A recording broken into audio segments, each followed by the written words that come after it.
हमारे channel Hollywood cinema को subscribe करें और बेल आइकन दबाएं नए वीडियो की नोटिफिकेशन पाने के लिए। दोस्तों नमस्कार, आज मैं आप लोगों के लिए लाया हूं एक बेहतरीन हॉरर मूवी जिसमें हम एक आदमी को देखते हैं। ऐसे तो पुलिस वाला होता है, लेकिन अभी वो सस्पेंडेड था, तो काफी कोशिशों के बाद उसे एक सिक्योरिटी गार्ड की जॉब मिलती है। जब वो पहली नाइट ड्यूटी पर पहुंचता है तो उसके साथ शुरू होती हैं असाधारण गतिविधियां, जिन्हें देखकर दिल दहल जाता है। तो दोस्तों वीडियो को अंत तक जरूर देखें। मूवी की शुरुआत रात के समय को दिखाते हुए होती है, जहाँ हम एक आदमी को देखते हैं जो मेट्रो के सबवे में भाग रहा होता है। हालांकि उसका कोई पीछा नहीं कर रहा होता है, लेकिन फिर भी उस आदमी की आंखों में डर साफ दिख रहा था। वो भागता हुआ जाता है और अपने आप को एक केबिन में बंद कर लेता है। तभी हम देखते हैं केबिन में रखी हुई अलमारियों के दरवाजे अपने आप खुलने लगते हैं। अब सब दरवाजों में शीशा लगा होता है। अब वो आदमी उस सारे शीशों में अपना प्रतिबिंब देखता है। अब वो आदमी शीशे के सामने रोने लगता है, उनसे बोलता है, मैं भाग नहीं रहा था, मुझे छोड़ दो, मुझे नहीं मरना है। तभी हम देखते हैं उनमें से एक शीशे में दरार पड़ने लगती है। वो आदमी जल्दी जल्दी शीशे को साफ करता है और तभी एक शीशे का टुकड़ा नीचे गिर जाता है। तो आदमी झुकता है शीशे के टुकड़े को उठाने के लिए, लेकिन हम देखते हैं उसका रिफ्लेक्शन मिरर में अभी भी वैसा ही था और एकाएक उसका रिफ्लेक्शन हंसने लगता है और कांच के टुकड़े से उसका रिफ्लेक्शन अपना गला काटता है। और इधर हम देखते हैं उस आदमी का भी गला अपने आप कटने लगता है। वो आदमी तड़प कर वही मर जाता है। अब सीन शिफ्ट होता है और हम इस मूवी के लीड हीरो बेन को देखते हैं। तो दोस्तों कहानी में आगे बढ़ने से पहले हम बेन के बारे में जान लेते हैं। बेन एक पुलिस वाला था, लेकिन अभी वो सस्पेंडेड है। और बेन बहुत ज्यादा ड्रिंक करता था और जिसकी वजह से उसकी वाइफ उसे छोड़कर चली गई और साथ में उसके दोनों बच्चों को अपने साथ ले गई। और इन सब बातों की वजह से अब बेन डिप्रेशन में रहने लगा। तो आजकल वो डिप्रेशन की दवाई ले रहा है और बेन अपनी छोटी बहन के घर पर रहता है। अब हम देखते हैं आज बेन को बहुत मुश्किल से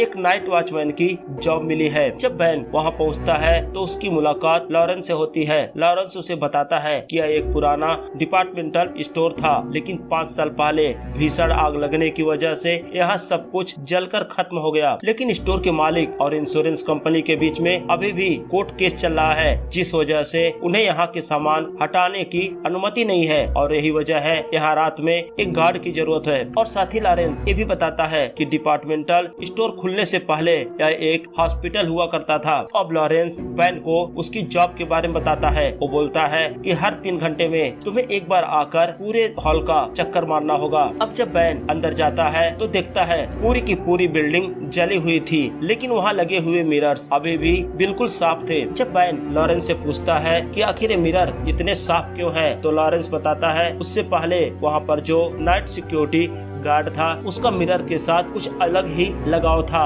वो हर रात उन्हें साफ किया करता था। अब लॉरेंस बेन को बिल्डिंग के बाहर एक छोटा सा केबिन दिखाता है और बोलता है तुम्हें रात में यही रुकना होगा। अब सीन शिफ्ट होता है और हम देखते हैं बेन अपने बेटे माइकल से मिलने जाता है, क्योंकि आज उसका बर्थडे है। और तभी उसकी वाइफ एमी आ जाती है। एमी को बेन का वहाँ पर आना बिल्कुल पसंद नहीं था, तो एमी नाराज होती है और बेन से बोलती है तुम्हें यहाँ पर मुझे बिना बताए नहीं आना चाहिए। तो बेन बोलता है मैं तुम्हें कैसे बताऊं, जब भी कॉल करता हूं तुम मेरा फोन पिक ही नहीं करती। खैर अब बेन वहां से सीधा अपनी ड्यूटी पर जाता है और हम देखते हैं जब पहली बार बिल्डिंग के अंदर राउंड लगाने जाता है और तभी बेन की नजर एक शीशे पर पड़ती है जिस पर एक हाथ का निशान बना होता है। तो बेन उसे मिटाने की कोशिश करता है, लेकिन वो हाथ का निशान मिटता ही नहीं। फिर बेन गौर से देखता है, वो देखता है पूरे शीशे पर उसी तरह हाथ के निशान बने होते हैं। और तभी बेन देखता है उसके पीछे का दरवाजा खुल जाता है, लेकिन जब वो मुड़कर देखता है तो दरवाजा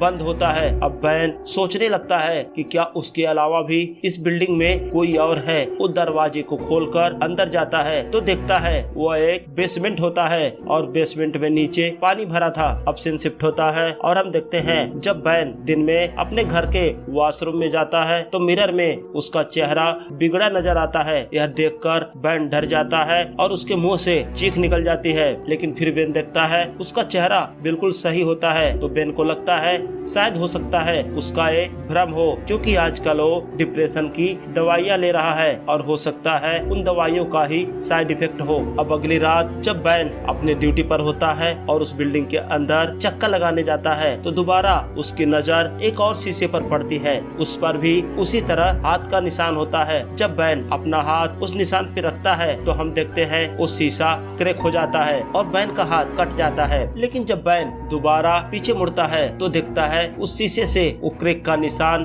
गायब हो चुका था। अब बेन शीशे में देखता है कि उसके पीछे दो लोग जल रहे होते हैं और चिल्ला रहे होते हैं। बेन तेजी से पीछे मुड़ता है, लेकिन वो देखता है वहाँ पर तो कोई नहीं था। वो जगह पूरी तरह सुनसान थी और तभी आग की लपट कहीं से आती है और बेन भी जलने लगता है। बेन चीखता है और मदद के लिए पुकारता है और अगले ही पल बेन देखता है वो बिल्कुल सुरक्षित है। अब हम देखते हैं इस घटना से बेन पूरी तरह डर जाता है। तभी बेन की नजर एक वॉलेट पे पड़ती है। अब बेन उस वॉलेट को लेकर अपने कंटेनर के अंदर आ जाता है। पहले अपने हाथों पर पट्टी करता है और फिर वो वॉलेट खोलता है तो हम देखते हैं वॉलेट में गैरी नाम लिखा था और वहाँ गैरी का फोटो भी होता है। फोटो देखने से हमें पता चलता है कि मूवी की शुरुआत में जिस आदमी को हमने मरते देखा वो गैरी ही था। और बेन देखता है और उसे उस वॉलेट में एक पर्ची भी मिलती है जिस पर एसेगर लिखा हुआ था। तो दोस्तों ये शब्द याद रखना, आगे वीडियो में हम जानेंगे एसेगर का मतलब क्या है। अब 3 घंटे बाद जब दोबारा बेन बिल्डिंग में चक्का लगाने जाता है तो उसे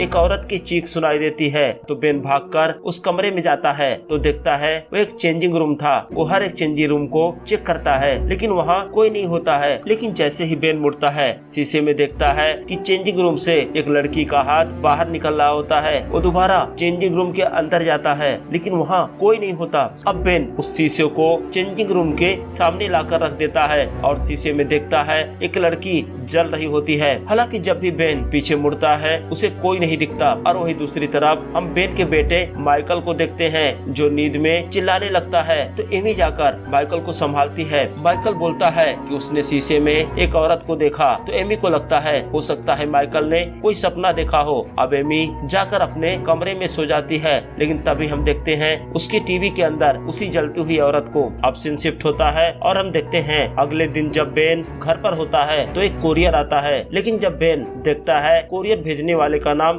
गैरी है, वो सरप्राइज हो जाता है। उसे समझ नहीं आता कि आखिर गैरी उसे जानता भी नहीं था तो उसे कोरियर कैसे भेज सकता है। जब बेन उस बॉक्स को खोलता है तो देखता है उसके अंदर कई सारे न्यूज आर्टिकल्स की कटिंग थी और वो सारे आर्टिकल्स में फॉरवर्ड उस आग की घटना से जुड़े हुए थे। अब बेन ये तो समझ जाता है कि गैरी उसे कुछ बताना चाहता है, लेकिन क्या बताना चाहता वो नहीं समझ पाता। तो बेन लॉरेंस से मिलने मेन फ्लावर जाता है, लेकिन इससे पहले बेन लॉरेंस से कुछ पूछता। लॉरेंस उसको बोलता है कि तुम्हारे पुलिस वाले दोस्त यहाँ आए थे और उन्होंने बताया जो नाइट सिक्योरिटी गार्ड तुमसे पहले यहाँ जॉब करता था कल उसकी लाश उन लोगों को मिली है। अब जब बेन अपने पुराने दोस्तों से कांटेक्ट करता है तो उसे पता चलता है कि गैरी की डेड बॉडी अभी उस हॉस्पिटल में पोस्टमार्टम के लिए गई है जहाँ बेन की वाइफ काम करती है। तो बेन सीधा हॉस्पिटल जाता है और एमी को बताता है कि जिसकी डेड बॉडी कल तुम्हारे वहाँ आई है गैरी वो पहले वहीं पर जॉब करता था जहाँ अभी मैं कर रहा हूँ। जब बेन गैरी की डेड बॉडी देखता है तो देखता है गैरी का गला कटा हुआ था। वहीं वो उसकी एविडेंस की फाइल चेक करता है तो देखता है शीशे पर एक भी खून के निशान नहीं होते हैं जिस शीशे से गैरी ने अपना गला काटा था। तो बेन एमी को बताता है कि देखो गैरी का रिफ्लेक्शन जो शीशे में है उसके हाथ में जो कांच का टुकड़ा है उस पर खून लगा हुआ है और वहीं जो कांच का टुकड़ा गैरी के हाथ में है उस पर तो खून की एक बूंद भी नहीं है। तो एमी बोलती है कि हो सकता है जो फोटोग्राफर ने फोटो लिए हो तो उससे कुछ गलतियां हुई हो। और वही दूसरी तरफ हम बेन की बहन को देखते हैं, वो घर पर अकेली होती है और जब वो बाथरूम में नहाने जाती है नहाने से पहले मिरर के सामने खड़ी होकर अपने बाल संवारती है। अब वो बाथटब में जाती है, लेकिन हम देखते हैं उसका प्रतिबिंब अभी भी मिरर में ही होता है। उसका प्रतिबिंब अपना जबड़ा फाड़ने लगता है और दूसरी तरफ बाथटब में लेटी बेन की बहन का भी जबड़ा फट जाता है और वो एक दर्दनाक मौत मारी जाती है। जब बेन अपने घर पहुंचता है और अपनी बहन की डेड बॉडी देखता है वो दहल जाता है। वो समझ जाता है उसकी मौत के पीछे उन मिरर्स का ही हाथ है जो मेन फ्लावर स्टोर रूम में लगे हुए हैं। अब बेन गुस्से में मेन फ्लावर स्टोर जाता है और वहाँ के लगे मिरर्स को तोड़ने की कोशिश करता है, लेकिन उसके लिए बहुत ही आश्चर्य की बात थी कि उससे कोई भी मिरर टूटता ही नहीं। यहाँ तक कि जब वो गोली चलाता है तो मिरर टूटते हैं और तुरंत ही जुड़ भी जाते हैं। अब बेन थक हार कर वहीं बैठ जाता है और मिरर के सामने रोने लगता है कि आखिर उसे क्या चाहिए। तभी बेन देखता है मिरर में दरार पड़ने लगती है और उसके सामने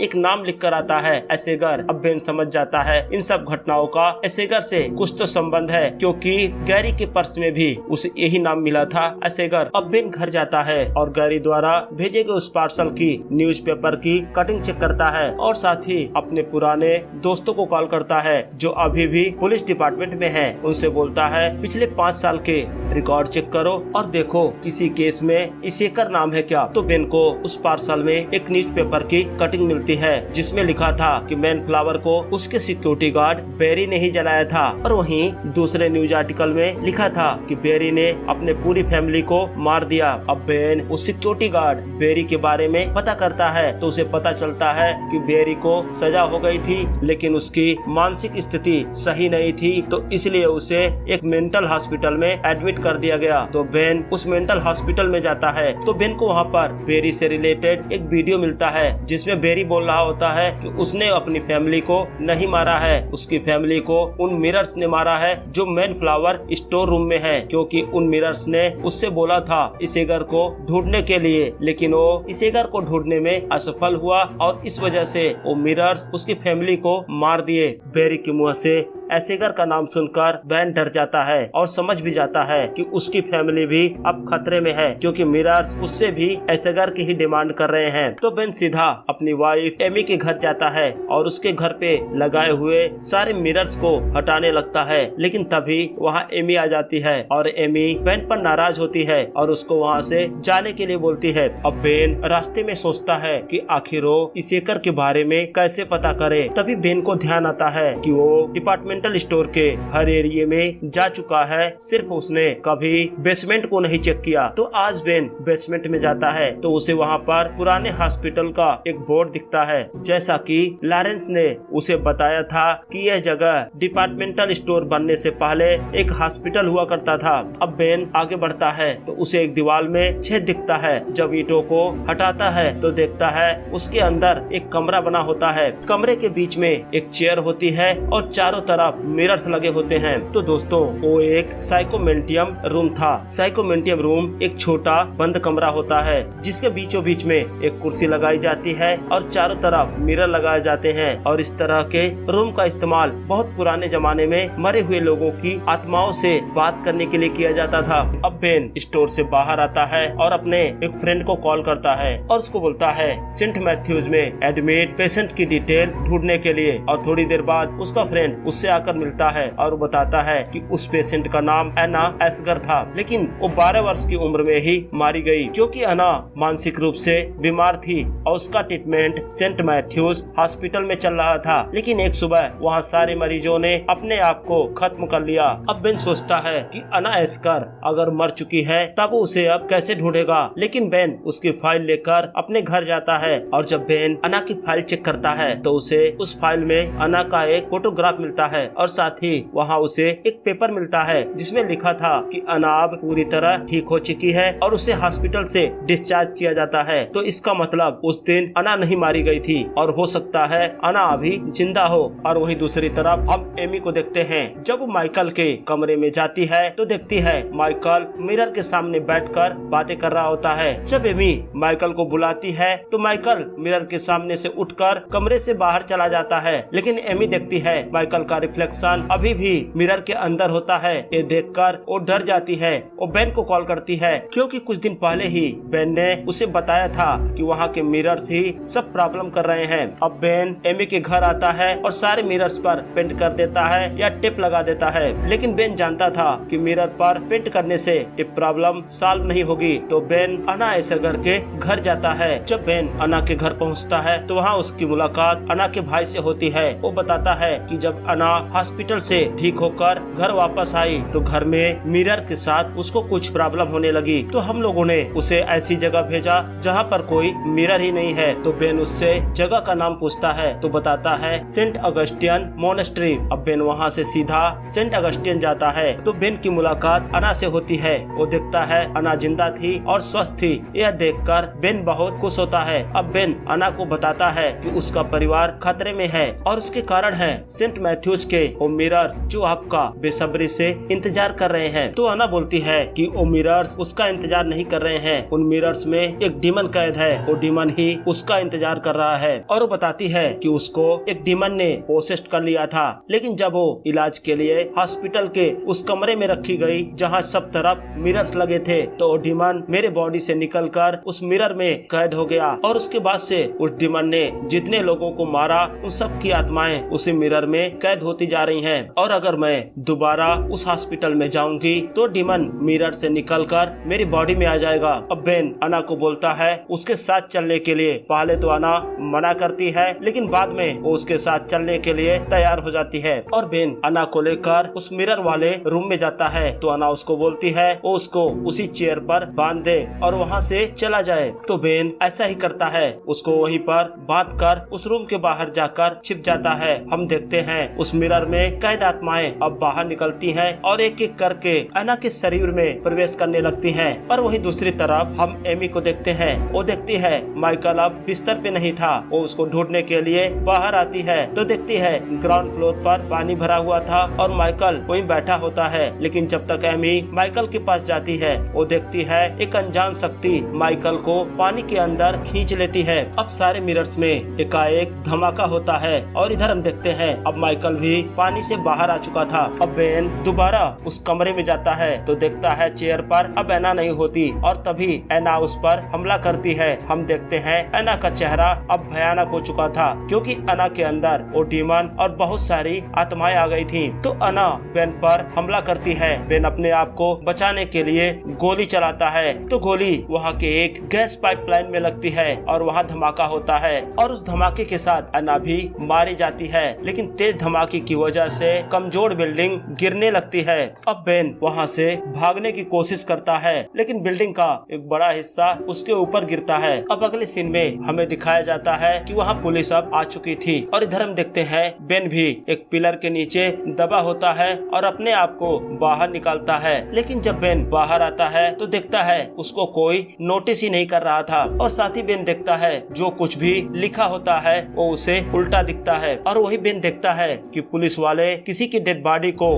बिल्डिंग से बाहर लाते हैं। अब बेन आगे बढ़ता है और एक बिल्डिंग के सामने पहुंचता है जहां मिरर्स लगे होते हैं। जब वो मिरर के सामने खड़ा होता है तो देखता है उसका रिफ्लेक्शन मिरर में नहीं होता है। अब बेन समझ जाता है कि वो मारा जा चुका है और उसकी आत्मा भी उस मिरर की दुनिया में अब कैद हो गई है। और इसी के साथ यह बेहतरीन मूवी यही समाप्त हो जाती है। तो दोस्तों कमेंट सेक्शन में हमें जरूर बताएं आपको ये वीडियो कैसा लगा और अगर अभी तक आपने मेरे चैनल को सब्सक्राइब नहीं किया है तो प्लीज सब्सक्राइब करें। धन्यवाद।